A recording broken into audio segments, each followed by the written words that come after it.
Hello everyone. So this time I'm doing the plot analysis of Manukai Forest. This is the latest release in my blog Within My Mind. This story, let me give you one warning or spoiler alert if you may say, that this video or this plot analysis contains spoilers towards the end. So if you have not read the story, you should go back and read the short story. Takes only about 3 to 4 minutes to read the story. And after reading, if you watch this video, then this video is meaningful as well as you're watching this video is meaningful. So I guess that you should go first and read the story, then come here to watch the video. Second, there is a red button called subscribe. Press that and also the bell icon so that you can instantly get the notification when I'm going to release a new post in my blog and its plot analysis here. So now I hope that you have read this story. So let me start.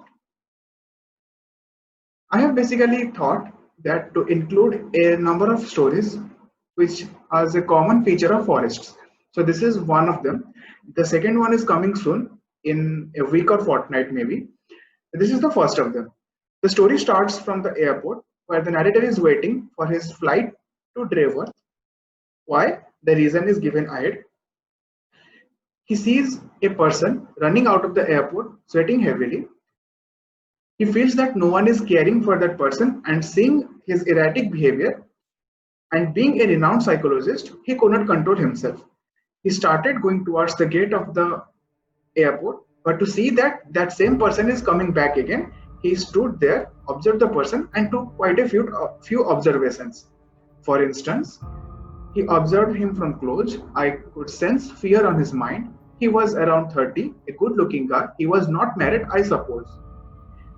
He stood here. The he means that guy. That guy stood near the guard for 5 minutes and started sweating again. He pushed the guard and ran at top speed. Again, being erratic so as to attract the narrator. Clear? So he started following him naturally, and there was the Manuka forest near the airport. The forest was merely a walk of 10 minutes. Now he was going in that direction, and there is a short tale about the rumors that those who cross the cursed river after the evening, their dead body is found the next day. So this is quite clear there written. The next is, as they were entering the forest, the narrator could see that the guy who was running away from the airport was slowing down and crawled to the shade of a large tree. The narrator also felt a bit tired, and there is a comment, "I used to be cool, man. What happened to me?" I said, looking at my belly. This is a comment on his obesity and his appetite maybe. This exact sentence has been modified from the sentence of Honest Trailers, Pirates of the Caribbean. He used to be cool, man. What happened to him? With a reference to Johnny Depp's character. But okay, so that was courtesy to them. So I learned that line from them basically. Here the story jumps back to the previous day, where from the radio our narrator could hear his wife screaming for help. Help me, they would kill me in a couple of days. I heard my wife speaking through the special frequency, so he could realize that there was some serious trouble. Now he asked how he can help, and there comes the reply in a quite harsh voice that, listen man, he has just to provide do a simple job, not written explicitly what is the simple job, related to his profession, and they would release his wife unharmed. Now that was quite a harsh voice, and the doctor or the psychologist could remember that he had never an enemy, but he hoped that after the job is done, she is released unharmed. At this instant, the plot again jumps back to the current scenario when the narrator sees that there is only about an hour to catch the flight, and he started approaching the person, but the person shouts and just ran away from that spot exactly from where he was taking the rest. Our narrator says that, hey, I'm here just to help. Just wait and talk to me for a minute. But the narrator also says that the guy who was running from airport, he might have mistaken due to the large distance between the guy and our narrator.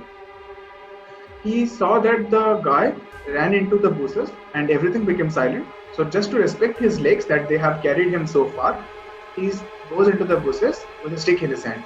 He saw a tent there. Let me scroll down.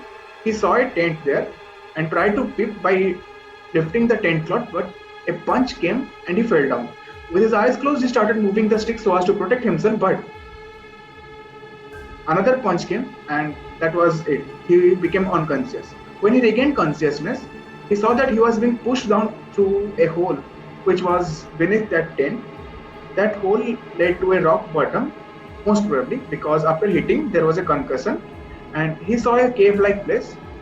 He rubbed his head with his hand and looked around to see a radio, a torch, and the place smelled foul. This signifies something. The radio is basically signifying that this radio has been used to transmit the message the previous day. The torch may be due to the darkness inside the cave, and the place smelled foul. This means that there is a lot of dead bodies, which is not explicitly mentioned here, but that smell is due to the dead human beings, most probably. This final paragraph reveals everything. It completes the plot. What the heck am I? The narrator says, "Welcome to Dreworth. I heard a familiar voice. No, my flight to Dreworth has not arrived. Leave me, please. I have to save." And he was curtsed because he could see his wife standing in front of his eyes. I heard a familiar voice. This familiar voice refers to that harsh voice over the radio. And they have also mentioned the word welcome at the airport, but they have not explicitly mentioned which airport. So it was never mentioned that they are going to take him or they are going to provide the job at Dreworth airport. So this might be their way of deceiving him. But the most horrific sight that the narrator says is that very guy with the harsh voice and a disgusting looking face, he was holding an axe, and just in front of his eyes he beheaded his wife. That was quite a bad visualization. He couldn't control himself and he just shouted no. But at that very moment he heard a small movement behind him. He turned back and understood who these two guys are. He had never seen them before though in his life, but he came to know that he realized who they were, but he never had guessed that they lived in Manuka forest. The guy who was standing behind him was the exact person whom he was pursuing. That guy had his hands in the air and had another axe, and the plot closes here for the reader. So this gives a few plot lines. The one which I will describe first is what I had thought and I had the intention of writing, is about human cannibals. These two guys are human cannibals who have found this new way to attract humans and eat human flesh by their erratic behavior.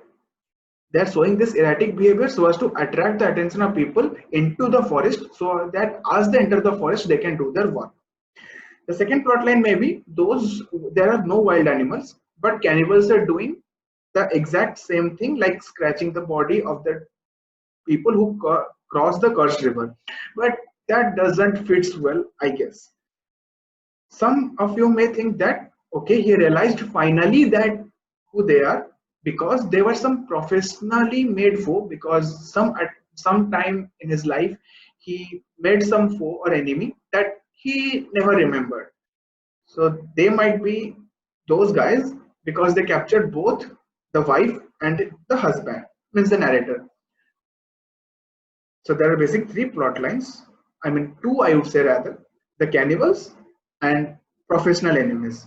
I would go with the cannibals, but the floor is open. You can come up with your own theory, your own idea about this plot, and that's it for this entire story. I hope you liked it. So the link of the blog is below, the link of the story is below. If you have heard this, if you went through this video first, then also you can go and give it a read, because I have not covered entire details of the story. The details are fantastic, I guess. He is pursuing the person, and that gives the thrill always. So finally, I would end with subscribe and press the bell icon so that you'd get instant notification when I publish a video, which implies that I have published a new story in my blog within my mind. Hopefully you enjoyed this video. Let's meet again. Bye bye till that time.